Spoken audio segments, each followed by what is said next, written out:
আমার স্নেহের দ্বাদশ শ্রেণীর ছাত্রছাত্রীরা, তোমাদেরকে আন্তরিক শুভেচ্ছা ও ভালোবাসা জানিয়ে আমি আমার এই ক্লাস শুরু করছি। আজকে আমরা প্রথম অধ্যায় থেকে পড়াবো। ইতিপূর্বে আমরা প্রথম অধ্যায় থেকে বেশ কতগুলো ক্লাস করেছি, এখনও প্রথম অধ্যায়টাই চলছে আমাদের। প্রথম অধ্যায় অর্থাৎ অতীত স্মরণ। অতীত স্মরণ থেকে বিগত যে ভিডিওগুলো আমরা করেছি, বিগত যে ক্লাসগুলো সেখানে করেছি, সেখানে আমরা অতীত স্মরণের যে ছকটা সেটা আমরা ব্যাখ্যা করেছি বারবার, তাই এখানে আর নতুন করে কোনো ব্যাখ্যা করব না, জাস্ট তোমাদেরকে দেখিয়ে দিচ্ছি ছকটা। এবং এই ছকের মধ্যে আমরা সর্বশেষ যে একক ছিল অর্থাৎ 3 নম্বর একক, যেটা ইতিহাসের গুরুত্ব এবং আধুনিক ইতিহাস লিখন পদ্ধতি, তার যে উপ একক ছিল, 3টে উপ একক, পেশাদারি শাখা হিসেবে গুরুত্ব, আধুনিক ইতিহাস লিখন পদ্ধতি এবং অতীত সংগঠিত করার প্রতিষ্ঠান হিসেবে জাদুঘরের বিকাশ ও প্রকারভেদ, এখান থেকেই আমরা আলোচনা করব এবং এখান থেকে ওই জাদুঘর থেকেই আমরা আলোচনা করব। জাদুঘর থেকে আজকে আমরা ইতিপূর্বে জাদুঘর থেকে একটা ভিডিও করেছি, সেখানে উদ্দেশ্য এবং কার্যাবলী আলোচনা করেছি। আজকে যেটা আলোচনা করব সেটা হচ্ছে, বা এই ভিডিওতে যেটা আলোচনা করব সেটা হচ্ছে জাদুঘরের প্রকারভেদ এবং এর গুরুত্ব। তো আমরা সরাসরি একেবারে চলে যাব। জাদুঘর কাকে বলে, জাদুঘরের সংজ্ঞা কী, বিভিন্ন ব্যক্তি প্রদত্ত সংজ্ঞা, এগুলো আমরা আলোচনা করেছি।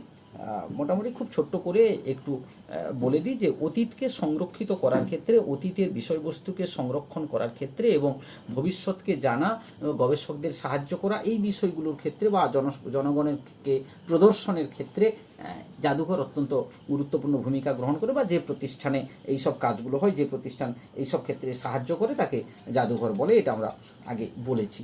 আমরা জাস্ট এর প্রকারভেদে চলে যাব, কারণ বিভিন্ন ধরনের জাদুঘর রয়েছে। কারণ জাদুঘর এমন একটা প্রতিষ্ঠান যেখানে মানুষকে আকর্ষিত করা, গবেষণাকে সমৃদ্ধ করা, ঐতিহাসিক মানে সমস্ত ধরনের মানুষের যে উদ্দেশ্যগুলো, সেই উদ্দেশ্যগুলো সফল করার ক্ষেত্রে জাদুঘর সাহায্য করে। এই জাদুঘরের নানান ধরনের শ্রেণীবিভাগ লক্ষ্য করা যায়। সেই শ্রেণীবিভাগগুলো এবং তার প্রত্যেকটার উদাহরণ আমি আলোচনা করব। তাহলে আমরা একেবারে সরাসরি বিষয়ে চলে যাই, অর্থাৎ জাদুঘরের প্রকারভেদে চলে যাই। প্রথম 1 নম্বর প্রকারে রয়েছে, 1 নম্বর যেটা হচ্ছে প্রত্নতাত্ত্বিক জাদুঘর।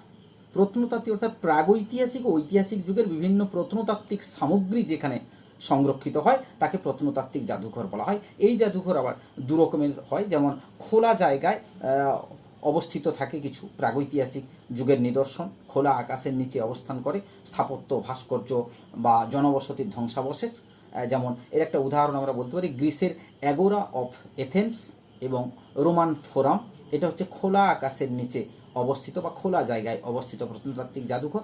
আরেকটা হচ্ছে বাড়ির ভেতরে বা প্রতিষ্ঠানের ভেতরে বা মিউজিয়ামের অভ্যন্তরে অবস্থিত, যেটা উৎখনন করে বা খোঁড়ার পরে যে সমস্ত প্রত্নতত্ত্ব বস্তুগুলো পাওয়া যায় সেগুলো জাদুঘরের অভ্যন্তরে সংরক্ষিত করে রাখা হয়। এর উদাহরণ আমরা বলবো যে ওয়েস্টার্ন অস্ট্রেলিয়ান মিউজিয়াম, যেখানে এই সমস্ত তথ্যগুলো সংরক্ষিত আছে, এই সমস্ত উপাদানগুলো জাদুঘরের ভেতরেই সংরক্ষিত আছে। এটাই হচ্ছে প্রত্নতাত্ত্বিক জাদুঘর।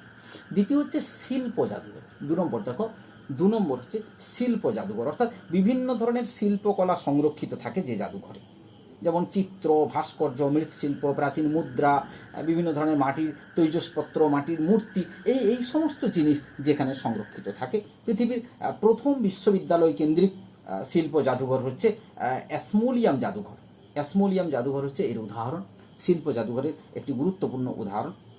অক্সফোর্ড বিশ্ববিদ্যালয়ে অবস্থিত এই জাদুঘরটা 1683 খ্রিস্টাব্দে সর্বসাধারণের উদ্দেশ্যে খুলে দেওয়া হয়েছিল, শিল্প জাদুঘর। তাহলে 2 নম্বরটা হলো। 3 নম্বর হচ্ছে বিশ্বকোষ জাদুঘর, মানে এনসাইক্লোপিডিক মিউজিয়াম। বিশ্বকোষ জাদুঘর বলতে কোনো দেশের সুবৃহৎ জাতীয় সংগ্রহশালা, যেখানে নিজের দেশের পাশাপাশি আন্তর্জাতিক স্তরের বিভিন্ন বস্তুর সংগ্রহ থাকে, বিপুল সংগ্রহ থাকে, তাকে বলা হয় বিশ্বকোষ জাদুঘর। উদাহরণ হিসেবে আমরা বলতে পারি ব্রিটিশ মিউজিয়াম। ব্রিটিশ মিউজিয়াম হলো একটি উল্লেখযোগ্য উদাহরণ এই জাদুঘরে, কারণ এখানে ইতিহাস, বিজ্ঞান, শিল্পকলা এরকম নানান বিষয় রয়েছে, জাতীয় এবং আন্তর্জাতিক স্তরের নিদর্শন এখানে রয়েছে। 3 নম্বর হচ্ছে বিশ্বকোষ জাদুঘর বললাম। 4 নম্বরে চলে যাই, ইতিহাস কেন্দ্রিক জাদুঘর, অর্থাৎ যে জাদুঘর ইতিহাসের বিভিন্ন নিদর্শন নিয়ে গঠিত হয়, অতীত থেকে বর্তমানের উপর আলোকপাত করে, এবং এই জাদুঘরে কোনো বিশেষ অঞ্চল বা কোনো বিশেষ গোষ্ঠী বা কোনো বিশেষ সম্প্রদায়ের নিদর্শন খুব সযত্নে সংরক্ষণ করা হয়। বেশিরভাগ ক্ষেত্রে এই ধরনের জাদুঘরে প্রত্নতাত্ত্বিক আবিষ্কারগুলি সংরক্ষণের উপর জোর দেওয়া হয়, অর্থাৎ ইতিহাস কেন্দ্রিক মানে ইতিহাসের তথ্য সমৃদ্ধ এই জাদুঘর। উদাহরণ হিসেবে বলা যেতে পারে national museum of African American history and culture এর উদাহরণ। নেক্সট আমরা পরের পাঠে চলে যাব। পরের প্রকারভেদ 5 নম্বর প্রকারভেদে রয়েছে এথনোগ্রাফিক মিউজিয়াম। এথনোগ্রাফিক মিউজিয়াম অর্থাৎ এই ধরনের মিউজিয়াম কোনো বিশেষ এথনিক গ্রুপ কিংবা এথনিক মনিটরিস কেন্দ্রিক, অর্থাৎ যেখানে প্রত্নবস্তুর নিদর্শন সংগৃহীত, সংরক্ষিত এবং প্রদর্শিত হয়, সেটাই হচ্ছে। উদাহরণ আমরা বলতে পারি জর্জিয়ার গুজুর গেটি হিস্ট্রি মিউজিয়াম, জর্জিয়ার অবস্থিত, এটা কিন্তু এই এথনোগ্রাফিক মিউজিয়ামের উদাহরণ। নেক্সট আমরা পরবর্তী পয়েন্টে চলে যাব। পরবর্তী যে জাদুঘর সেটা হচ্ছে ঐতিহাসিক গৃহ জাদুঘর। এটা খুবই তোমাদের পরিচিত একটা জায়গা, যেখানে ইতিহাস কেন্দ্রিক বিভিন্ন বিষয় থাকে। ইতিহাস কেন্দ্রিক ঐতিহাসিক উপাদান সমৃদ্ধ কোনো একটা বিশেষ সময়ের ঘটনাকে কেন্দ্র করে ওখানে তথ্য বা বিভিন্ন বিষয় সংরক্ষিত, বিভিন্ন বস্তু সংরক্ষিত আছে। যেমন প্রাচীন ইতিহাস গৃহকে কেন্দ্র করে এই ধরনের জাদুঘর গড়ে উঠতে পারে। বিভিন্ন সময়ের বিভিন্ন নথিপত্র, প্রত্নবস্তু, প্রত্নতাত্ত্বিক নিদর্শন এখানে সংরক্ষণ করা হয়। উদাহরণ হিসেবে তোমরা সবাই জানো হাজারদুয়ারি, মুর্শিদাবাদ জেলার হাজারদুয়ারি যেটা আছে, সেই হাজারদুয়ারি গৃহটা হচ্ছে ঐতিহাসিক জাদুঘরের একটা উদাহরণ, ঐতিহাসিক গৃহ জাদুঘরের উদাহরণ হাজারদুয়ারি। 7 নম্বরে চলে যাব জীবন্ত ইতিহাস জাদুঘর। এটা এক মানে বিশেষ ধরনের জাদুঘর যেখানে জীবন্ত ইতিহাস রয়েছে, অর্থাৎ এমন এক ধরনের পরিবেশ এখানে সৃষ্টি করা হয় যেখানে কোনো একটা নির্দিষ্ট ঐতিহাসিক প্রেক্ষাপট বা সময়কালকে পুনরায় দর্শকদের সামনে দেখানো হয়, অর্থাৎ রিমডেলিং করা হয়, পুরনো বিষয়টাকে নতুনভাবে দর্শকদের সামনে উপস্থাপন করা হয়। এইটাকে বলা হয় জীবন্ত ইতিহাস জাদুঘর, অর্থাৎ ইতিহাসের পুনরাবৃত্তি করে সেই সময়ে বা সেই কালে প্রচলিত পোশাক, বিভিন্ন দ্রব্যাদি এবং ভাষাকে ব্যবহার করে দর্শকদের সামনে উপস্থাপন করা হয়। উদাহরণ হিসাবে বলা যেতে পারে নেদারল্যান্ডের স্কটহোমের কাছে দ্য স্ক্যানসেন মিউজিয়াম। এটা হচ্ছে পৃথিবীর প্রথম জীবন্ত ইতিহাস মিউজিয়াম। এটা একটি উল্লেখযোগ্য উদাহরণ এই ধরনের জাদুঘরে। পরবর্তী 8 নম্বর প্রকারভেদে চলে যাই প্রাকৃতিক ইতিহাসমূলক জাদুঘর। প্রাকৃতিক ইতিহাসমূলক জাদুঘরটা হচ্ছে এখানে প্রাকৃতিক ইতিহাস এবং প্রাকৃতিক বিজ্ঞান রয়েছে, এর মধ্যে একটা অদ্ভুত মেলবন্ধন রয়েছে। অর্থাৎ এই জাদুঘরে প্রাকৃতিক বিভিন্ন বিষয়, জীববিদ্যা, সমুদ্রবিদ্যা, নৃতত্ত্ববিদ্যা, এই সমস্ত বিষয়ের বৈচিত্র্য, সেই সমস্ত বিষয়কে সংরক্ষণ করা, প্রদর্শন করা হয়। ফলে দর্শকরা জীব বৈচিত্র্য সম্পর্কে জানতে পারে, জীবের বিবর্তন সম্পর্কেও জানতে পারে।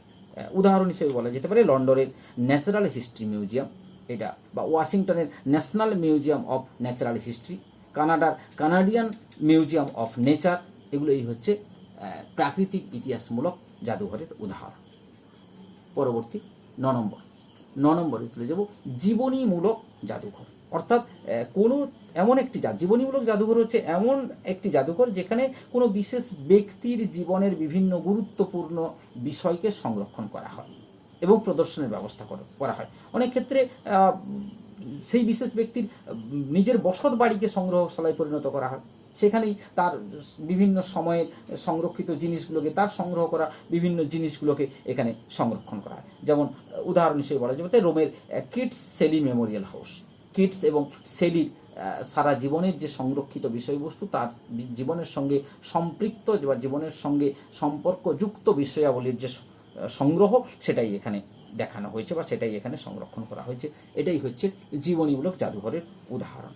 পরবর্তী যেটা বলবো সেটা হচ্ছে বিজ্ঞান কেন্দ্রিক জাদুঘর।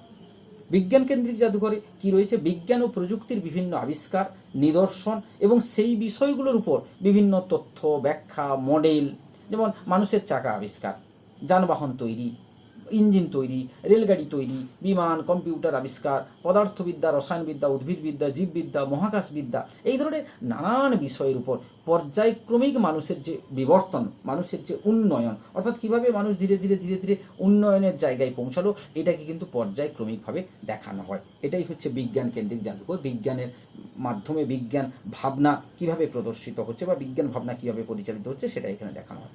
উদাহরণ হিসেবে বলা যেতে পারে চিকাগোর museum of science and industry. Museum of science and industry চিকাগোতে অবস্থিত। এটা একটি বিখ্যাত বিজ্ঞান কেন্দ্রিক জাদুঘরের উদাহরণ। পরবর্তী পয়েন্টে চলে যাব। পরবর্তী যেটা রয়েছে সেটা হচ্ছে সামুদ্রিক জাদুঘর, অর্থাৎ প্রাচীনকালের সমস্ত সামুদ্রিক কার্যকলাপ, বিভিন্ন ব্যক্তির সমুদ্র অভিযান, তার ইতিহাস, তাদের সংস্কৃতি, প্রত্নতাত্ত্বিক নিদর্শন, যা তার সমুদ্র কেন্দ্রিক, সেগুলোকে নিয়ে গড়ে ওঠে সামুদ্রিক জাদুঘর। অর্থাৎ সেই সময়ে সমাজের সঙ্গে সমুদ্রের যে সম্পর্ক, সেগুলো জানতে হলে এই জাদুঘর আমাদেরকে সাহায্য করে।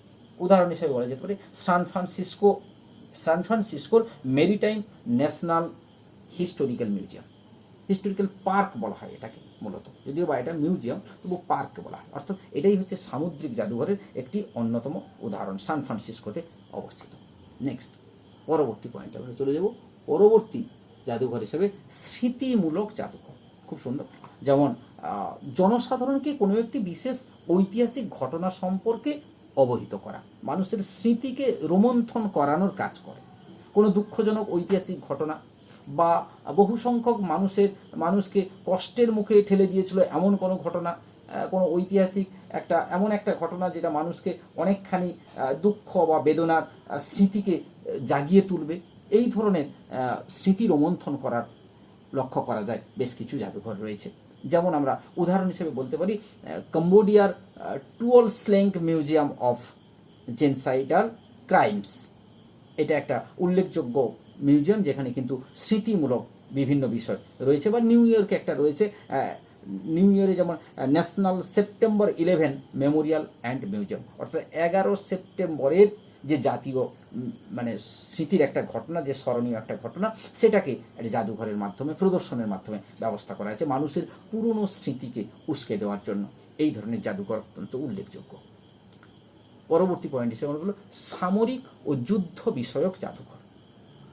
সামরিক ও যুদ্ধ বিষয়ক জাদুঘরে কি রয়েছে না, বিজ্ঞানসম্মত বলা যেতে পারে বিভিন্ন সামরিক বিষয়ক নিদর্শন এখানে সংরক্ষিত থাকে। অর্থাৎ বিভিন্ন যুগে ব্যবহৃত সামরিক অস্ত্রশস্ত্র, সেই অস্ত্রগুলোর বিবর্তন, যুদ্ধ কৌশল, সেই যুদ্ধ কৌশলের বিবর্তন, পোশাক পরিচ্ছদ বা শিরস্থান, অস্ত্রশস্ত্র, এইগুলো কিভাবে, বা গুপ্তচর ব্যবস্থা কিভাবে পরপর সময়ের সঙ্গে সঙ্গে এর যুদ্ধের গতি পরিবর্তিত হয়েছে, যুদ্ধের অস্ত্রগুলোর বিবর্তন ঘটেছে, এগুলোই কিন্তু সামরিক জাদুঘরে লক্ষ্য করা যায়, যেখানে সামরিক উপকরণ এবং যুদ্ধ বিষয়ক নানান ধরনের বিবর্তনের ইতিহাস রয়েছে, নাগরিক জীবনের সঙ্গে যেগুলো সম্পর্কিত, এই ধরনের জাদুঘরে দেখানো হয়। যেমন উদাহরণ হিসাবে আমরা বলতে পারি international spy museum, imperial war museum, Canadian war museum. এগুলো হচ্ছে বেশ কয়েকটি সামরিক এবং যুদ্ধ বিষয়ক জাদুঘরের উদাহরণ, যেখানে বিভিন্ন সমর উপকরণ এবং যুদ্ধ পদ্ধতির যে বিবর্তন, সেগুলোও দেখানো হয়েছে। পরবর্তী জাদুঘর হিসেবে আমরা বলবো শিশু বিষয়ক জাদুঘর। শিশু বিষয়ক জাদুঘর কি হচ্ছে না, এখানে এটা অলাভজনক প্রতিষ্ঠান, কোনো লাভজনকের প্রতিষ্ঠান নয়। এখানে শিশুদের শিক্ষা দেওয়া, তাদের অভিজ্ঞতার কথা মাথায় রেখে জাদুঘর সংগ্রহশালা তৈরি করে খুব অল্প সংখ্যক স্বেচ্ছাসেবী কর্মীদের দ্বারা এই ধরনের প্রতিষ্ঠান করেছে। মূলত বাচ্চাদের জন্য এই ধরনের মিউজিয়াম তাদের একটু আনন্দ দানের জন্য, একদিকে তাদের একটু আনন্দ দান হবে, অপরদিকে তাদের একটি কিউরিসিটি বাড়বে, তারা এটা সম্পর্কে জানতে চাইবে। এই দুটো জিনিসকে মাথায় রেখে এই ধরনের শিশু বিষয়ক জাদুঘর তৈরি করা হয়। যেমন আমরা বলতে পারি ব্রুকলিন চিলড্রেন্স মিউজিয়াম, এটা একটা গুরুত্বপূর্ণ উদাহরণ। ব্রুকলিন চিলড্রেন্স মিউজিয়াম 1899 খ্রিস্টাব্দে প্রতিষ্ঠিত হয়েছিল। এটা উল্লেখযোগ্য হচ্ছে শিশু মিউজিয়ামের উদাহরণ। পরবর্তী জাদুঘর হিসেবে আমরা বলবো বিশেষ জাদুঘর। বিশেষ জাদুঘর কি না, যেখানে কোনো বিশেষ বিষয়ের প্রদর্শন, কোনো বিশেষ বিষয়ের বস্তু, কোনো বিশেষ একটি ঘটনা, কোনো বিশেষ একটি বিষয়কে উল্লেখ করে সেখানকার নিদর্শনগুলো সংরক্ষিত হয় এবং সেখানে জনগণের জন্য সেগুলো প্রদর্শিত হয়, তাকে বলা হয় বিশেষ জাদুঘর। একটা আমরা খুব সহজেই বলতে পারি, যেমন মনে করো কোনো একজন বিখ্যাত সুরকার বা কোনো একজন বিখ্যাত সঙ্গীতকার, তার জীবনী, তার কর্মকাণ্ড নিয়ে এই ধরনের জাদুঘর তৈরি হয়। উদাহরণ বলা যেতে পারে ক্লিভল্যান্ডের রক অ্যান্ড রোল। এই রক অ্যান্ড রোলের একটা মিউজিয়াম তৈরি হয়েছে, মিউজিয়ামটার নাম হচ্ছে rock and roll of fame and museum. এটা হচ্ছে ওই বিশেষ ধরনের জাদুঘরের একটা উদাহরণ, কারণ একটা বিশেষ ব্যক্তিকে কেন্দ্র করে, ক্লিভল্যান্ডকে কেন্দ্র করে, ক্লিভল্যান্ডের জীবনীকে কেন্দ্র করে এটা গড়ে উঠেছে। নেক্সট, পরবর্তী পয়েন্টে আমরা চলে যাব। পরবর্তী পয়েন্ট হিসাবে আমরা চলমান জাদুঘরের কথা বলব। চলমান জাদুঘর কি? চলমান জাদুঘরটা হচ্ছে যে কোনো চলমান যানবাহনের মাধ্যমে নানান জায়গায় ঘুরে ঘুরে যে ঐতিহাসিক নিদর্শন সমূহকে দর্শকদের দেখানো হয়, সেই রকম জাদুঘরকে চলমান জাদুঘর বলা হয়। আমরা উদাহরণ হিসেবে বলতেও পারি এখানে যে চলমান জাদুঘরের উদাহরণ কোনো ট্রেন হতে পারে, কোনো মোটর ভ্যান হতে পারে, যেখানে কিন্তু মিউজিয়ামটা তৈরি করা হয়। যেমন 2011 সালে রবীন্দ্রনাথ ঠাকুরের যখন জন্মের সার্ধ শতবর্ষ হয়, সেই সার্ধ শতবর্ষ উপলক্ষে তার জীবন কাহিনীকে কেন্দ্র করে ভারতীয় রেল একটি ট্রেনের একটি কামরায় জাদুঘর তৈরি করেছে। এই ট্রেনটি দেশের বিভিন্ন প্রান্তে ঘুরেছে এবং দেশের বিভিন্ন প্রান্তে ঘুরে ঘুরে রবীন্দ্রনাথের জীবনী সম্পর্কে, জীবনের বিভিন্ন দিক সম্পর্কে, নানান ঘটনা সম্পর্কে, তার জীবনের মেমোরিয়াল যে সমস্ত মুহূর্তগুলো, স্মরণীয় যে সমস্ত মুহূর্তগুলো, সেগুলো দর্শকদের সামনে প্রদর্শন করেছে। এটাই হচ্ছে চলমান জাদুঘরের উদাহরণ। নেক্সট আমরা পরবর্তী উন্মুক্ত জাদুঘর। উন্মুক্ত ইতিহাসের প্রাচীন নির্মাণের অনুকরণে উন্মুক্ত বিস্তৃত জায়গায় যখন পুরনো কোনো সৌধ বা নির্মাণ কার্য তৈরি করা হয়, অর্থাৎ পুরনো আগে নির্মাণ ছিল, অতীতে ছিল, সেটাকে নতুন করে সেই পুরনো ভাবনায় বা পুরনো আঙ্গিকে যখন নির্মাণ করা হয়, তখন তাকে বলা হয় উন্মুক্ত জাদুঘর, এবং সেটা দেখার জন্য খুলে দেওয়া হয় মানুষের কাছে। এটাই হচ্ছে উন্মুক্ত জাদুঘরের উদাহরণ। প্রথম এই ধরনের জাদুঘরের উদাহরণ আমরা পৃথিবীর বিভিন্ন দেশেই রয়েছে। তো নরওয়ে অসলোর নিকটে অবস্থিত 1881 খ্রিস্টাব্দে প্রথম এই উন্মুক্ত জাদুঘর তৈরি হয়েছিল। রাজা দ্বিতীয় অস্কারের সংগ্রহশালা, রাজা দ্বিতীয় অস্কার এই ধরনের একটা উন্মুক্ত জাদুঘর তৈরি করেছেন, যেখানে ইতিহাসের প্রাচীন নির্মাণের অনুকরণে বিশাল একটা উন্মুক্ত জায়গায় তৈরি করেছেন এই ধরনের জাদুঘর। নেক্সট আমরা পরবর্তী জাদুঘরে চলে যাব। পরবর্তী যে প্রাণী ও বৃক্ষের উদ্যান। প্রাণী ও বৃক্ষের উদ্যান হচ্ছে চিড়িয়াখানা এবং বৃক্ষের উদ্যান। এই যে সংগ্রহশালা, এটা হচ্ছে জাদুঘরের মতো। এখানে এটাও জাদুঘরের মতো, বোটানিক্যাল গার্ডেনের কথা আমরা বলতে পারি, যেখানে বিভিন্ন গাছের সংগ্রহশালা রয়েছে, অর্থাৎ নিদর্শন সংগ্রহ করা, সংরক্ষণ করা। আলিপুর চিড়িয়াখানা, কলকাতার আলিপুর চিড়িয়াখানা, শিবপুর বোটানিক্যাল গার্ডেন, এগুলো হচ্ছে উদাহরণ। নেক্সট পরবর্তী পয়েন্টে চলে যাব, ভার্চুয়াল মিউজিয়াম। ভার্চুয়াল মিউজিয়াম কি? বিভিন্ন জাদুঘর কর্তৃপক্ষ তাদের সংগ্রহের ছবি ইন্টারনেটে প্রকাশ করে, যাতে দর্শকরা সহজেই জাদুঘরের ওয়েবসাইট থেকে সেগুলি সম্পর্কে ধারণা লাভ করতে পারে।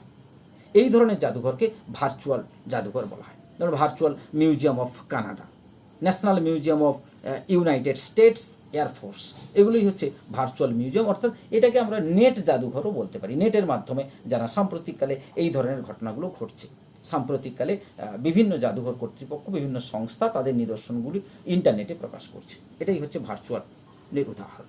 পরবর্তী উদাহরণে আমরা চলে যাব। পরবর্তী হচ্ছে অস্থায়ী জাদুঘর। অস্থায়ী জাদুঘর কি? 1990-এর দশকে অস্থায়ী জাদুঘরের ধারণা বিকাশ লাভ করে। অল্প সময়ের জন্য এই জাদুঘরটা নির্মিত হয়েছে, খুব অল্প সময়।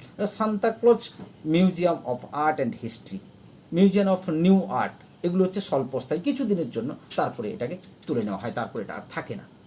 তারপর হচ্ছে ব্যক্তিগত জাদুঘর। ব্যক্তিগত জাদুঘর কি? বিভিন্ন ধনী ব্যক্তি বা কোনো একটা পরিবারের নিজস্ব উদ্যোগে বা নিজস্ব ব্যয়ে অনেক সময় ঐতিহাসিক নিদর্শনকে সংগ্রহ করা হয়।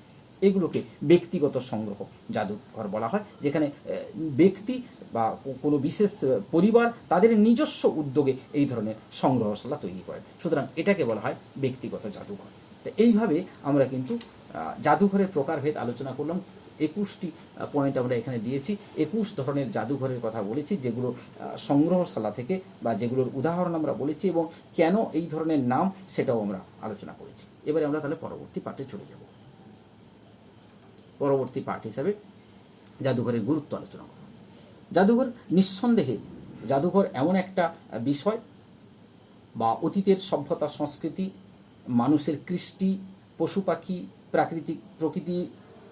প্রাকৃতিক বিষয়, প্রকৃতির সৃষ্টি রহস্য, এগুলো কিন্তু উদ্ঘাটনের ক্ষেত্রে গুরুত্বপূর্ণ ভূমিকা জাদুঘর নেয়। তাই জাদুঘরের গুরুত্বকে কিন্তু কোনোভাবে ছোট করে দেখা বা কোনোভাবে অস্বীকার করা কিন্তু সম্ভব হয় না। সেই কারণে জাদুঘরের গুরুত্ব কিন্তু অত্যন্ত তাৎপর্যপূর্ণ। জাদুঘর নিঃসন্দেহে ইতিহাসের বিবর্তনের ক্ষেত্রে, সমাজ বিবর্তনের ক্ষেত্রে, মানুষকে সচেতন করার ক্ষেত্রে গুরুত্বপূর্ণ ভূমিকা নেয়। আমরা সেগুলো আলোচনা করব। প্রথমে আমরা বলবো যে ইতিহাসের বিবর্তন ও গতি প্রক্রিয়ার নিদর্শন। ইতিহাসের বিবর্তন অর্থাৎ শিক্ষক, শিক্ষার্থী, গবেষক বা যারা তথ্য অনুসন্ধান করেন, সাধারণ দর্শক সকলের কাছেই কিন্তু এটা হচ্ছে একটা ঐতিহ্য, যা থেকে মানুষ অতীত সম্পর্কে জানতে পারে। সুতরাং অতীত সম্পর্কে মানুষের জ্ঞান ভাণ্ডার সমৃদ্ধ হয়। আবার ইতিহাসের বিবর্তন, ইতিহাসের গতি, সভ্যতার অগ্রগতি, সমাজ জীবনের বিবর্তন, এই সবই কিন্তু জাদুঘর থেকে জানা যায়। সুতরাং ইতিহাসের বিবর্তন এবং গতি প্রক্রিয়া নিদর্শন প্রকাশের ক্ষেত্রে নিদর্শন হিসাবে এর গুরুত্ব কিন্তু অপরিসীম। দ্বিতীয় হিসেবে আমরা বলতে পারি, দ্বিতীয় গুরুত্ব হিসেবে নতুন জীবনের সরণি গঠনে উল্লেখযোগ্য ভূমিকা পালন। অর্থাৎ বর্তমানকে যদি জানতে হয়, আমরা একটা জায়গায় বলে এসেছিলাম, উদ্দেশ্য এবং কার্যাবলী যখন পড়িয়েছিলাম তখন আমরা বলেছিলাম যে বর্তমানকে জানতে হলে আমাদের অতীত জ্ঞানটা অত্যন্ত জরুরি। কারণ প্রত্যেকটা জিনিসের সঙ্গে একটা সম্পর্ক রয়েছে, একটা অদৃশ্য সুতোর বন্ধন রয়েছে। অতীতের ঐতিহ্য, অতীতের সংস্কৃতি, ধারাবাহিকতা, এগুলোকে কিছু গ্রহণ বা বর্জনের মধ্য দিয়েই তো আমরা এগিয়ে যাই। অতীতের যা কিছু খারাপ বা যা কিছু পুরনো, সেগুলোকে নতুন করে রিমডেলিং করে নতুন জায়গায় আমরা পৌঁছাই। তাহলে এই যে গ্রহণ এবং বর্জনের মধ্য দিয়ে আমরা বর্তমানে এগোই, এইটা বোঝার ক্ষেত্রে জাদুঘর কিন্তু আমাদেরকে সাহায্য করে। এবং জাদুঘরের মাধ্যমেই আমরা কিন্তু এটা খুব সহজেই এই সারণীটা নির্মাণ করতে পারি বা এই বিবর্তনের পথটা আমরা অতিক্রম করতে পারি।